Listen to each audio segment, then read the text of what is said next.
अस्सलाम वालेकुम एवरीवन। उम्मीद करती हूँ आप सब लोग खैरियत से होंगे। 9th क्लास का रिज़ल्ट अनाउंस हो चुका है और बहुत सारे बच्चों के बहुत सारे सवालात हैं। आज की इस वीडियो में आप लोगों को तमाम सवालों के जवाब मिलेंगे। मैंने आप लोगों के कमेंट्स रीड किए हैं और तमाम तर कमेंट्स की मैंने स्क्रीनशॉट ले ली है। हर बच्चे को कमेंट का रिप्लाई करना मुश्किल है, इसलिए मैंने तमाम तर कमेंट्स ले लिए हैं। आज की इस वीडियो में आप लोगों के तमाम सवालों के जवाब मिलेंगे। सबसे पहले तो आप लोगों ने परेशान नहीं होना, आप लोगों के तमाम सवालों के जवाब मैं दूँगी, तमाम मसाइल के हल निकालूँगी। आइए देखते हैं। सबसे पहला कमेंट है हमारे पास। हमसे सबसे पहले जो क्वेश्चन पूछा गया है वो है जी SRYZO एक्स स्टूडेंट की तरफ से। आप ही यार, मेरे मैथ में सप्ली आई है और मैंने 3 सब्जेक्ट में इम्प्रूवमेंट करनी है, तो मैं किस तरह करूं? प्लीज़ आप मुझे रिप्लाई दे दें। मेरे फ्यूचर का सवाल है। प्लीज़ मैम, प्लीज़ मैं रिक्वेस्ट करती हूँ। सबसे पहले तो आपने टेंशन नहीं लेनी। आप लोग की 1 सप्ली है, 2 है, 3 है या 4 हैं, या आप लोगों ने इम्प्रूवमेंट करनी है। तो आप लोगों के लिए जब 9th क्लास के पेपर्स होते हैं तब सेकंड एनुअल एग्ज़ाम्स नहीं होते। आप लोगों को नेक्स्ट ईयर जब 10th क्लास के पेपर्स होंगे ना, अब आप लोग 10th की तैयारी रखें। आप लोगों ने 10th के साथ साथ तैयारी करनी है। जब 9th के आप लोग के जूनियर्स के पेपर्स होंगे ना अगले साल, यानी कि 2026 में, जब आप लोग के 10th के पेपर्स हो रहे होंगे, तब 9th के साथ आप लोगों ने पेपर देने हैं। बेशक वो सप्ली का पेपर हो, 1 सप्ली हो, 2 हो, 3 हो, 4 हो। उसके अलावा इम्प्रूवमेंट के भी देने हैं। आप साथ ही एडमिशन भेज दें। एक सब्जेक्ट समझे, फॉर एग्जांपल इनकी मैथ के अंदर सप्ली, आपने मैथ का भी एडमिशन भेजना है, और जो 3 सब्जेक्ट की आप लोगों ने इम्प्रूवमेंट करनी है, आप लोगों ने उन 4 सब्जेक्ट्स का एडमिशन भेजना है और आप लोग पेपर देंगे और इंशाल्लाह ताला आप लोगों का क्लियर हो जाएगी। सप्ली भी हो या इम्प्रूवमेंट हो तो इम्प्रूवमेंट हो जाएगी। नेक्स्ट क्वेश्चन है हमारे पास। आई एम फ़ाइज़ा मैम, मेरी एक इंग्लिश में सप्ली है, क्या मैं 40 डे के बाद पेपर देना चाहती हूँ, दे सकती हूँ? मैंने पहले ही शेयर किया कि आप लोग नेक्स्ट ईयर पेपर देंगे जब 10th के होंगे ना, उसके साथ साथ जब जूनियर्स के पेपर 9th क्लास के होंगे तो उनके साथ आप दे सकते हैं। 10th के सेकंड एनुअल एग्ज़ाम्स होते हैं, 9th के और फर्स्ट ईयर के सेकंड एनुअल एग्ज़ाम्स नहीं होते 40 डे के बाद। एक और स्टूडेंट ने सेम यही क्वेश्चन पूछा है, फिजिक्स केमिस्ट्री और मैथ में सप्ली है, 40 डे बाद क्लियर हो सकती है? नहीं, अगले साल आप क्लियर करेंगी। एक और स्टूडेंट है जिनका कमेंट है, मैम ऐसा हो सकता है अगर मेरी 9th में इंग्लिश में 20 आए हैं और 25 वाला पास हो तो मैं 10th में 30 या उससे ऊपर ले लूँ तो मेरी 9th की सप्ली क्लियर हो जाएगी? बिल्कुल ऐसा हो सकता है। फॉर एग्जांपल 100 में से 33 वाला पास है ना, आपके 9th में 30 मार्क्स आ गए, तो आपने परेशान नहीं होना। आप लोग 10th में उसी सब्जेक्ट के अंदर 33 तो पासिंग मार्क्स आप लोगों ने लेने ही लेने हैं। 3 मार्क्स आपको ऊपर लेने पड़ेंगे, यानी कि 36 मार्क्स हो जाएंगे। तो 3 मार्क्स आपके जो सप्ली वाले थे उसके अंदर ऐड हो जाएंगे और 9th की भी क्लियर हो जाएगी और 10th की भी क्लियर हो जाएगी। आपको पेपर देने की बिल्कुल ज़रूरत नहीं पड़ेगी। उसके बाद एक और स्टूडेंट का कमेंट आया है, मैम अगर 9th के तमाम सब्जेक्ट्स में नंबर कम आ जाए, मतलब 428 नंबर आएँ, तो अब मैं क्या कर सकता हूँ? मुझे एडवाइस दें कि हर सब्जेक्ट में 20 से 25 नंबर कम आएँ, सिवाय इंग्लिश और उर्दू के। मैम प्लीज़ गाइड करें कि 10th के एग्ज़ाम्स के बाद दोबारा पेपर दूँ या 9th दोबारा क्लियर करूँ? सबसे पहले तो आपके अगर 428 मार्क्स आए हैं तो काफ़ी अच्छे नंबर हैं, आपको दोबारा से 9th रिपीट करने की बिल्कुल भी ज़रूरत नहीं है। लेकिन अगर आपको लगता है कि आपके किसी सब्जेक्ट के अंदर कम मार्क्स हैं तो आपको कंप्लीट 9th क्लास रिपीट करने की ज़रूरत नहीं है। आप 10th की तैयारी रखें और जब 9th के पेपर्स होंगे फर्स्ट एनुअल एग्ज़ाम्स यानी कि 2026 में, तो आप के जिस सब्जेक्ट में आपको लगता है कि कम मार्क्स हैं, आप उसके इम्प्रूवमेंट के एग्ज़ाम्स दे लें और इंशाल्लाह ताला आपके नंबर मज़ीद जो हैं एक्सटेंड हो जाएंगे। अगर खुदा ना खास्ता आप किसी सब्जेक्ट की इम्प्रूवमेंट का पेपर देते हैं, तो फिर अगर आपके पुराने नंबर फॉर एग्जांपल 50 हैं और दोबारा आपके इम्प्रूवमेंट की एग्ज़ाम्स देने के बाद 40 मार्क्स आ जाते, तो आपके वो पुराने नंबर ही लगेंगे, 50 ही नंबर लगेंगे, उससे कम नहीं लगेंगे। एक और स्टूडेंट है जिनका मैसेज है कि आप ही रीचेकिंग में मार्क्स डिक्रीज़ होते हैं। ऐसा बिल्कुल भी नहीं होता, मार्क्स डिक्रीज़ नहीं होते। अगर आपके मार्क्स इंक्रीज़ नहीं होते ना, तो आपके कम भी नहीं किए जाते। जितने नंबर होंगे फिर आपके वही लगेंगे। लेकिन अगर 1-2 नंबर आपके बढ़ भी जाते हैं ना, 1 नंबर भी बढ़ जाता है, तो आपकी जो रीचेकिंग की फ़ीस होती है वो वापस कर दी जाती है। नेक्स्ट स्टूडेंट का कमेंट आया है, जब कोई पेपर रीचेक करवाता है तो वो उसी वक्त चेक करते हैं या अपने साथ ले जा सकते हैं? क्या प्रोसेस होता है, शेयर कर दें। कैसे देखते हैं, फ़ोटो ले सकते हैं, प्लीज़ गाइड कर दें। अच्छा, सबसे पहले तो पिक्चर वगैरह आप लोग नहीं ले सकते, आपके सामने रीचेकिंग होती है। इसमें इस तरह से नहीं होता कि क्वेश्चंस को दोबारा चेक किया जाए। क्वेश्चन को हरगिज़ दोबारा चेक नहीं किया जाता, सिर्फ ये देखा जाता है कि आप लोगों को कोई पेज जो है वो चेक करने वाला रह तो नहीं गया, कोई क्वेश्चन ऐसा तो नहीं है जो चेक ना हुआ हो, कोई पेज ऐसा तो नहीं है।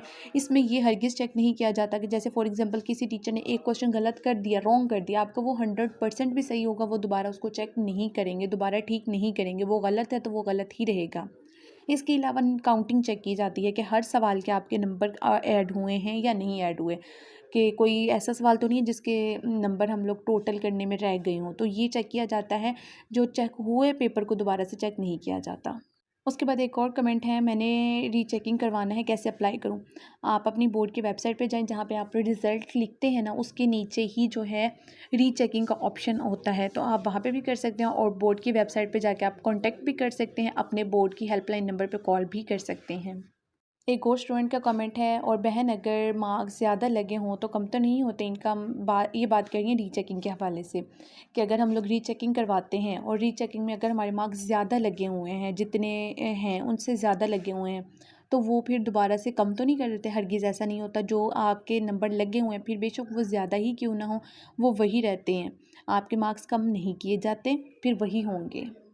एक और स्टूडेंट का मैसेज है, लेकिन अगर सप्ली आए और लगता हो नहीं आनी चाहिए तो क्या करना चाहिए? सबसे पहले ऑप्शन होता है रीचेकिंग का। रीचेकिंग का मैंने ऑलरेडी पीछे शेयर किया कि रीचेकिंग कैसे होती है, क्या क्या उसके अंदर चीज़ें देखी जाती हैं। आप रीचेकिंग करा सकते हैं। रीचेकिंग में अगर आपका एक भी नंबर बढ़ जाता है, फिर आपका जो है ना रीचेकिंग की फ़ीस जो होगी वो वापस कर दी जाती है। एक और स्टूडेंट का कमेंट आया है, सेकंड एनुअल एग्ज़ाम में पूरा कोर्स होगा या न्यू 9th क्लास का? अच्छा, सेकंड एनुअल एग्ज़ाम्स नहीं होंगे, फर्स्ट एनुअल में आपको देने पड़ेंगे। दूसरा ये कि ओल्ड कोर्स से होगा या न्यू कोर्स से। जिन स्टूडेंट की सप्ली होगी या जिन्होंने इम्प्रूव करना होगा, वो ओल्ड कोर्स से ही पेपर देंगे, उनका न्यू कोर्स नहीं होगा। जिस कोर्स से आप लोगों ने ऑलरेडी पेपर दिए हुए हैं ना 9th क्लास के, आपको वही कोर्स फॉलो किया जाएगा, बेशक कोर्स चेंज हो गया हो। जो न्यू बच्चे होंगे ना, जिन्होंने फर्स्ट एनुअल एग्ज़ाम्स देने होंगे, तो वो बच्चे जो है न्यू कोर्स से देंगे, आपका वही पुराना होगा। एक और है, मेरी 10th क्लास क्लियर है लेकिन 9th में एक सप्ली है, तो मैं फर्स्ट ईयर में प्राइवेट दाखिला मिल सकता है? प्लीज़ जल्दी रिप्लाई करें। अच्छा जी, अगर आपकी 9th या 10th किसी भी एक भी सब्जेक्ट के अंदर सप्ली है, आपको आगे दाखिला नहीं मिलता। बेशक आपकी 10th क्लियर है, आपको 9th और 10th दोनों क्लियर करनी पड़ेंगी, उसके बाद आपको एडमिशन मिल सकता है, बेशक वो फिर प्राइवेट हो या फिर रेगुलर हो। अगर बिलफ़र्ज़ आपकी सप्ली है एक सब्जेक्ट में, लेकिन मार्क्स आपके बहुत अच्छे हैं, बहुत ज़्यादा अच्छे हैं, फिर भी आपको जो है दाखिला नहीं मिलता जब तक आपकी सप्ली क्लियर नहीं होगी। नेक्स्ट क्वेश्चन है हमारे पास, इम्प्रूवमेंट के पेपर्स भी सेकंड एनुअल में दे सकते हैं? इम्प्रूवमेंट के पेपर दे सकते हैं, लेकिन सेकंड एनुअल में नहीं। फर्स्ट एनुअल में 9th क्लास के और फर्स्ट ईयर के सेकंड एनुअल एग्जाम्स नहीं होते हैं। उसके बाद एक और वही सेम क्वेश्चन है, न्यू बुक के देंगे या ओल्ड बुक के? जिनकी सप्ली है, इम्प्रूवमेंट है, आप लोग ओल्ड बुक से ही देंगे, न्यू बुक आपकी फॉलो नहीं की जाएगी। न्यू बुक सिर्फ न्यू स्टूडेंट्स के लिए होगी। एक और स्टूडेंट का कमेंट है, मेरे हर पेपर में A+ ग्रेड हैं बट उर्दू में C+ है। मेरा पेपर बहुत अच्छा हुआ था, मेरी टीचर को भी मेरी उर्दू पसंद है, मैंने तशरीह भी 2-2 पेजेस की थी, क्या मैं रीचेकिंग करवा लूँ? बिल्कुल, अगर आपको लगता है कि आपका पेपर जो है बहुत अच्छा हुआ था, बाकी सब्जेक्ट में आपके अच्छे मार्क्स हैं और एक सब्जेक्ट ऐसा है जिसमें आपको लगता है कि अच्छे नंबर होने चाहिए लेकिन नहीं है, तो आप रीचेकिंग लाजमी करवाएं। टीचर्स से हो सकता है मिस्टेक हो जाए, अक्सर ऐसे होता है रीचेकिंग में बच्चों के 10-10, 15-15 नंबर भी इंक्रीज़ होते हैं, कुछ बच्चों के नहीं भी होते, तो आप लाज़मी चेक कराएँ। हो सकता है आपका कोई पेज मिस हो गया हो या रीटोटलिंग में जो है मसला हो गया हो। तो अगर आपको लगता है कि आपको दोबारा रीचेकिंग करानी चाहिए, आप इतने कॉन्फिडेंट हैं, तो आप लाज़मी कराएँ और अगर आपके पेपर में नंबर इंक्रीज़ होते हैं तो आपको फ़ीस भी रिटर्न कर दी जाएगी। उसके बाद एक और स्टूडेंट का है, अच्छा टीचर, मैं लाहौर बोर्ड से हूँ और मेरी 4 सप्लियाँ आई हैं। मैंने बहुत अच्छा था मगर पता नहीं क्यों, और रीचेकिंग भी करवानी हो तो उन्होंने कौन-सा मेरे मार्क्स ज़्यादा कर ही देने हैं। टीचर, मुझे ये समझ नहीं आ रहा कि मैंने अपनी सप्ली वाली कब क्लियर करनी है, ये इम्प्रूवमेंट भी करना चाहता हूँ। अगर तो आपकी 4 सप्लियाँ ना, रीचेकिंग का कोई फ़ायदा नहीं है। क्योंकि एक में अगर बढ़ जाए मार्क्स, 2 में बढ़ जाएँ, तो बाकी 2 में अगर एक में भी रह जाए आपको सप्ली का पेपर, तो फिर भी देना पड़ेगा, 4-4 सप्लियाँ हैं तो। इसलिए बेहतर यही है कि आप दोबारा से पेपर्स दें, और पेपर आपने कब देने हैं मैं बता देती हूँ आपको। जब 10th क्लास के आपने पेपर्स देने हैं ना, उसके बाद फिर होंगे उसी के साथ जब 9th क्लास के पेपर होंगे तब आपने देने हैं, यानी कि अगले साल 2026 में एनुअल एग्ज़ाम्स जब आपके होंगे तब आपने पेपर्स देने हैं। और एडमिशन का शेड्यूल जैसे ही जारी होगा मैं आपके साथ शेयर कर देती हूँ, हर साल शेयर करती हूँ। 9th का, फर्स्ट ईयर, सेकेंड ईयर का, जैसे ही एडमिशन जाने स्टार्ट होते हैं उसकी मैं तमाम तर डिटेल्स शेयर करती हूँ। लास्ट डेट, फ़ीस कितनी होती है, प्रोसीजर क्या होता है, ऑनलाइन कैसे भेजना होता है दाखिला, प्राइवेट, रेगुलर, तमाम की तमाम डिटेल्स मैं शेयर करती हूँ। उसके लिए सब्सक्राइब करके बेल आइकन के बटन को लाजमी प्रेस कर लें, ताकि जैसे ही वीडियो शेयर हो आप लोगों तक नोटिफिकेशन सबसे पहले पहुँच सके, कोई भी वीडियो मिस ना हो। ऑलमोस्ट पेपर से 2 महीने पहले आप लोग के एडमिशन जाने स्टार्ट हो जाते हैं। एक और स्टूडेंट हैं, आई एम फ़ाइज़ा, मेरी इंग्लिश में सप्ली आई है, बाकी फुल पास हूँ, मैं उसका पेपर देना चाहती हूँ, कब दूँ और फॉर्म कब लूँ, कब सबमिट कराऊँ? इसका सेम वही आंसर है जो भी मैंने पिछले कमेंट का दिया है कि नेक्स्ट ईयर फर्स्ट एनुअल के साथ फॉर्म भी आप लोगों को ने तब भी करने हैं। प्राइवेट आपका एडमिशन जाएगा, अगर आप चाहें तो स्कूल से भी भेज सकते हैं। जो रेगुलर स्टूडेंट्स होते हैं ना, तो जब उनका 10th का स्कूल वाले एडमिशन भेजते हैं तो ऑटोमेटिकली 9th का भी जब उन जिस स्टूडेंट की सप्ली होती है वो साथ ही जाते हैं और आपकी एक्स्ट्रा फीस ली जाती है। लेकिन जो स्टूडेंट प्राइवेट है और प्राइवेट एडमिशन भेजना चाहते हैं तो फिर उनके लिए जो प्रोसीजर होगा वो सारा मैं गाइड कर दूँगी जब एडमिशन जाने स्टार्ट होंगे। अगले साल 2026 में आप लोग के एडमिशन्स जाएंगे और उससे तकरीबन 2 महीने पहले जो है आप लोग अप्लाई कर सकते हैं। और इसकी जब रोल नंबर स्लिप वगैरह आएगी तमाम डिटेल्स में शेयर कर दूँगी। ये कुछ क्वेश्चंस थे जो मैंने आप लोगों के साथ शेयर कर दिए। इंशाल्लाह ताला बाकी तमाम स्टूडेंट्स के जिनके क्वेश्चंस रह गए हैं नेक्स्ट वीडियो में शेयर कर दूँगी। लेकिन अगर मज़ीद आपका कोई क्वेश्चन रह गया तो इस वीडियो के कमेंट सेक्शन में भी पूछ सकते हैं। नेक्स्ट एक और वीडियो बनाएंगे, उसके अंदर आप लोग के बाकी मज़ीद क्वेश्चंस के आंसर भी कर दूँगी। मिलते हैं अगली वीडियो में, तब तक के लिए अल्लाह हाफ़िज़।